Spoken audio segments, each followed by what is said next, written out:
무라카미 좀비전 얘기 좀 해볼까 해요. 네. 국내 핫한 전시가 사실 몇 개가 있어요. 지금 좀 핫했던 전시가 서울에는 아마 마우라치오 칼테란인 것 같고 부산에는 최근까지 무라카미 다카시의 무라카미 좀비전이 가장 핫한 전시였습니다. 그래서 유진님도 힘들게 또 연습도 하시고 이런 시간인데 부산까지 오셔서 아침부터 보고 저랑 또 아트페어도 가고 이렇게 저렇게 또 열심히 보고 왔던 것 같습니다. 이렇게 힘들게 볼 만한 가치가 있었던 것 같아요? 일단 재밌는 경험이었던 것 같아요. 미술관에 이렇게 긴 줄을 서서 본다는 것도 일단 오랜만인 것 같고. 그렇죠. 제가 아침 일찍 가야 된다고 했잖아요. 아침 일찍 서둘러야 된다고. 그런데 진짜 일찍 도착했죠. 미술관이 문도 열기 전에 도착을 했는데 어디서들 오셨는지 한 두세 바퀴가 쭉쭉 돌아갔던 것 같아요. 한 대기만 제 기억에 한 1시간 정도 한 것 같은데 1시간 하고 또 관람 1시간 넘게 해서 대충 오전 시간을 거의 다 무라카미 좀비전에 다 사용한 것 같습니다. 무라카미 좀비전은 지금 부산 시립미술관에서 진행 중이고요. 그리고 무라카미 다카시라는 일본의 팝아티스트 작가가 무라카미 좀비라는 그 제목을 가지고 여러 가지 자신의 어떤 과거의 전시라던가 최근의 어떤 신작을 잘 보여주는 전시였습니다. 이번 전시의 대략적인 어떤 큰 특징은 아마도 뭔가 귀여움, 그 다음에 어떤 귀괴함 이런 것들의 조합인 것 같아요. 근데 뭐 저는 뭐 무라카미 다카시를 워낙 좋아하는 사람 중에 하나고 유진님은 어떠세요? 무라카미 다카시가 이번에 처음이셨나요? 아니면 저는 처음이었어요. 그래도 중간중간 되게 익숙한 이미지들이 많지 않았어요? 네, 그 꽃 이미지? 그렇죠. 네. 그게 사실 무라카미 다카시 건지를 잘 모르는 분이 많아요. 맞아요. 그래서 어떤 애니메이션에 나온 것들로 착각을 할 수 있고 그 다음에 무라카미 다카시 자체도 어떤 이제 애니메이션이나 이런 것들도 무라카미 다카시 자체가 이게 우리한테 흔한 좀 익숙한 이미지들이 많아요. 왜냐하면 우리가 알고 있는 유명한 명품 브랜드들, 뭐 루이비통이라던가 이런 명품 브랜드들도 많이 이제 콜라보레이션을 했고 또 이제 이미지 자체가 일본 애니메이션 중에 뭐 도라에몽이라던가 여러 가지 애니메이션들을 또 패러디한 것도 많고 그것들을 또 사용하는 이미지도 많기 때문에 아마 그 이미지들과 조금 이렇게 섞여서 노출이 많이 되는 것 같기도 하고 그 다음에 이런 꽃, 이렇게 웃고 있는 꽃 같은 경우에는 워낙 또 밝은 이미지다 보니까 많이들 또 사랑하는 이미지인 것 같아요. 그러면 일단 유진님한테 여쭤보고 싶은 건 전체적인 어떤 소감? 소감? 뭐 이 작가에 대한 어떤 느낌? 일단 귀여움이랑 기괴함을 너무 상반되게 표현해 준 것 같아서 그게 확 드러나는 전시였다라고 느껴졌고 왜냐면 그 꽃 그림이 있는 뭐 전시관 부분에서는 완전 귀여움으로 다 도배를 해놨거든요. 또 벽지까지 싹 다. 근데 저는 그 벽지가 마음에 들더라고요. 그 꽃이 이렇게 쫙 있는 게 그런 거는 딱 그 공간에서만 느낄 수 있는 부분이니까 그런 건 좋았어요. 그렇죠. 이제 중간에 꽃도 인형을 이렇게 엮어서 약간 덩어리처럼 구로 굉장히 크게 있었고 그 앞에서 뭐 사진도 찍으시고 그 다음에 그 주변에 그 꽃의 어떤 패턴들 벽지 패턴처럼 막 이렇게 장식이 되어 있는데 근데 그 꽃도 어떻게 보면 약간 기괴함, 조금 이상함 같은 것들이 보인다고 해요. 그런 점도 혹시 느끼셨어요? 되게 귀여운 꽃 안에서 뭔가 그런 좀 다른 상반된 감정 같은 게 혹시 보이셨나요? 그게 눈동자가 보니까 입은 이렇게 웃고 있는데 눈이 되게 애니메이션이 표현하는 눈동자 모양이 아니고 약간 이렇게 울상이에요. 그래서 약간 웃는데 우는 것처럼도 보이고 약간 무서워요. 그게 무라카미 다카시의 꽃이나 아니면 이렇게 반복되는 캐릭터들이 반복되는 그런 패턴들이 있어요. 뭐 해골이 반복된다던가 요즘 이런 표현이 있더라고요. 맑은 눈의 광인이라는 표현 들어보신 적 있어요? 네, 들어봤어요. 저는 그게 무라카미 다카시의 어떤 그 캐릭터들을 설명하는 좋은 비유일 것 같아요. 맑은 눈의 광인. 그러니까 이게 딱 봤을 때 그러니까 눈이 맑잖아요. 네. 눈이 맑아서 뭔가 착하고 순수해 보일 건 하지만 그 맑은 눈의 안에서 뭔가 광적이거나 네. 뭔가 다 알 수 없는 듯한 느낌? 네, 그래서 우리가 약간 쎄한 느낌이 들죠. 네. 얘랑 회사 생활이나 뭐 같은 생활을 하면 네. 아 힘들겠다. 이 알게 모르게 이 맑은 네. 눈빛이 네. 나를 힘들게 할 수 있겠구나 하고 요즘 이렇게 뭐 MZ 세대를 나타나는 무슨 패러디물이라던가 코미디에서도 맑은 눈의 광인 캐릭터가 되게 많이 나오는 맞아요. 것 같은데 무라카미 다카시도 마찬가지입니다. 근데 저는 그게 이 무라카미 다카시의 가장 큰 특징이기도 해요. 그거가 그 웃음이라는 게 우리가 눈도 같이 웃어야 돼요. 맞아요. 무용에서도 그게 되게 중요하지 않아요? 많이 중요하죠. 그렇죠. 약간 이게 지어낸 표정과 진짜 웃는 표정이 다르잖아요. 네, 그래서 이것들은 뭐냐면 약간 좀 강박적인 웃음으로 평가가 되기도 해요. 그러니까 조금 이걸 좀 사회적으로 해석하자면 약간 좀 웃어야 할 때 웃어야 되는.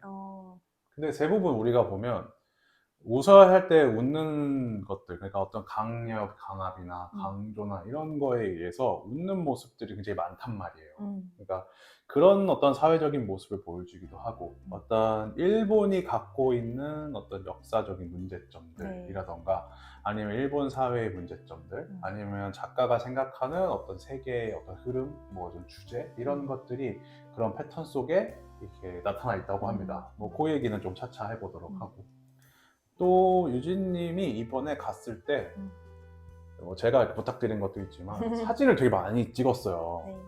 근데 제가 약간 이렇게 좀 여쭤볼 수 있을 것 같아요. 전시장을 관람할 때 이번처럼 관람 이렇게 막 사진이나 좀 즐기면서 관람한 적 있어요? 거의 그냥 작품을 집중해서 보는 스타일이었기 때문에 맞죠? 네, 네. 그러니까 저도 보통 전시를 안내하거나 아니면 할 때는 이렇게 좀 진지하게 보는 게 많은데 이번엔 제가 일부러 유진님한테 저기 가서 서보라고 하고 사진도 찍고 작품을 조금 작품과 공간을 100% 즐기게 하는 게 저의 어떤 이번 레아트 아트 트래블의 네. 어떤 아트 여행의 네. 그런 목적이긴 했는데 어떤가요? 그렇게 좀 새롭게 약간 좀 사진도 많이 찍고 좀 엔터테인먼트 요소를 섞어서 관람을 좀 해봤는데 좀 어땠을까요?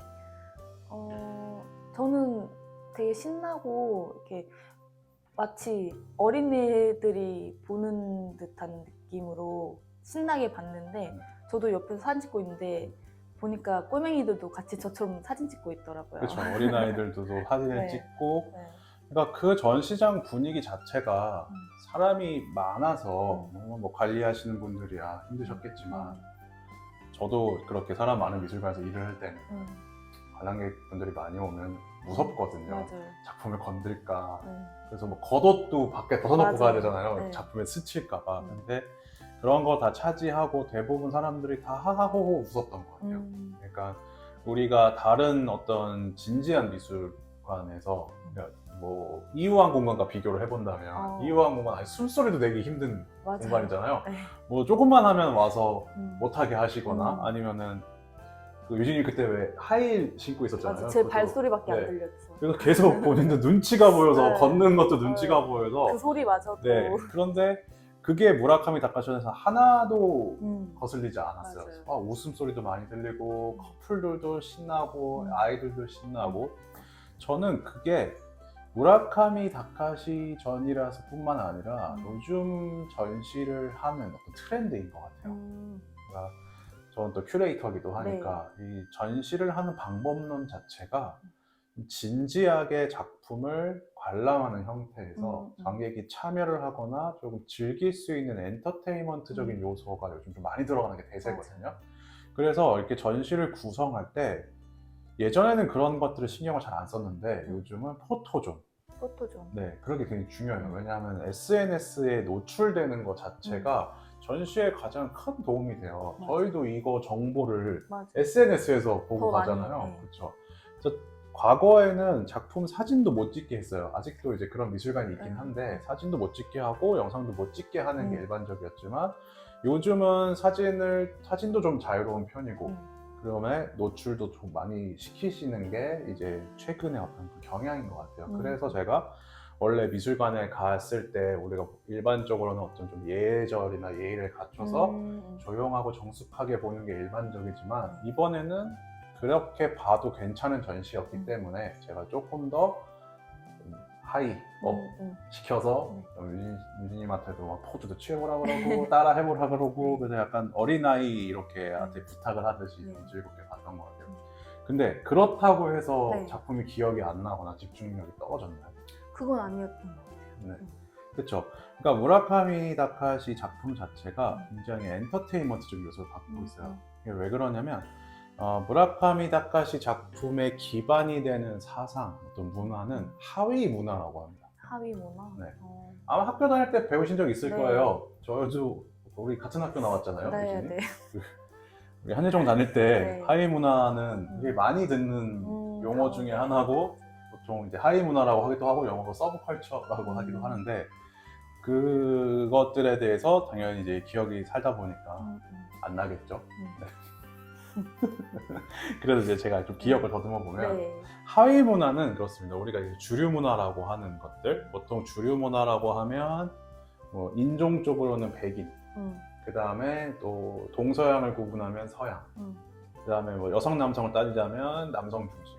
과거 기준으로 봤을 때 그러면 백인, 서양, 남성의 어떤 그 문화들이 대부분 이제 주류 문화였단 말이에요. 그러니까 우리가 미술사에서 작가를 보더라도 여성 작가 찾는 게 굉장히 힘든 것처럼 맞아. 그리고 또 유색 인종 찾는 게 힘든 것처럼 그래서 어떤 문화의 그런 주류들이 이제 그런 서구 중심의 남성 중심의 것들로 흘러가는 게 일반적이었는데 항상 어떤 문화든 간에 반대로 흘러가는 결이 있기 마련입니다. 그쵸. 네, 그걸 보통 이제 하위 문화라고 하는데 하위 문화의 대표적인 약간 음악 장르가 있어요.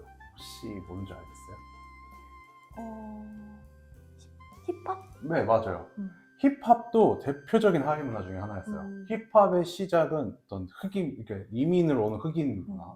그 다음에 가난한 자들이 있는 그런 뉴욕의 할렘이라는 가난한 지역. 그 다음에 유색 인종이죠. 네. 그 다음에 음악도 백인이나 서양 음악 계열이 아니라 아프리칸이나 자메이카 스타일의 음악들이 조합되면서 시작한 게 힙합이란 말이에요. 하지만 지금의 힙합은 어떻죠? 완전 대세죠. 그쵸. 지금의 힙합은 문화를 이끌어가는 주류 문화에 해당돼요. 그래서 항상 이 하위 문화와 주류 문화의 위치는 세월이 가서 이렇게 뒤바뀌기도 하고 하는데 무라카미 다카시도 하위 문화 서브컬처를 사용해서 작품을 만든 대표적인 작가 중에 하나예요. 그럼 무라카미 다카시는 어떤 걸 사용했을까요? 여성. 여성. 약간 여성적인 분위기가 있죠. 또 뭐죠? 이게 아마 그렇게 대답하기가 좀 찾기가 어려우신 이유가 그 장르 자체가 하위 문화라고 생각을 안 하셔서 그래요. 일본 애니메이션입니다. 일본 애니메이션이? 네. 일본 애니메이션은 사실은 오타쿠들의 문화였어요. 그러니까 제가 앞에 지금 일본이라는 단어를 붙였잖아요. 일본의 어떤 문화 자체가 이렇게 우리 지금 뭐 포켓몬, 짱구, 도라에몽 이건 지금 세계적으로 유명하잖아요. 사실 뭐 일본하고 감정이 안 좋은 상황에서도 짱구나 도라에몽을 싫어하는 한국 사람은 없습니다. 왜냐하면 그만큼 우리한테 친숙하게 들어왔고 지브리도 마찬가지고 그런 대가들 또 어떤 대형 캐릭터들이 일본에서 다 탄생하고 뭐 슈퍼마리오 사실 슈퍼마리오 자체도 이렇게 미국 건지 한국 건지 구분이 안 될 정도로 퍼져 있거든요. 근데 초반에는 안 그랬어요.